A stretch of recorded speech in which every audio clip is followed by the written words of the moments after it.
If this happens to be your first time on this YouTube channel, then you are very highly welcome because we're gonna give you update on athletics. So make sure to hit the subscription button right now. Now let's talk about the Jamaican trials, which will begin July 6 to 9. The truth is, Elaine Thompson Hera has make fans to start worrying about her because recently she races in Keystone and the time that she delivered was very poor, 11.23. And we have heard of rumors on social media that her former coach Frano has said that Ellen Thompson Hera will not medal in Budapest.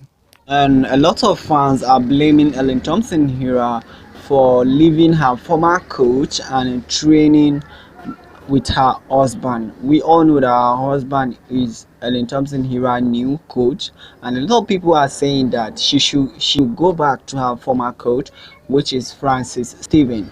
But let me tell you guys the truth. The truth is Ellen Thompson Hera made her choice. This is her choice. She know what is best for her. She know the reason why she decided to leave Francis Steven.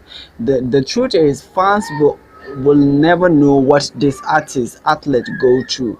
We only see them running, but them alone know what they face. Maybe she is facing something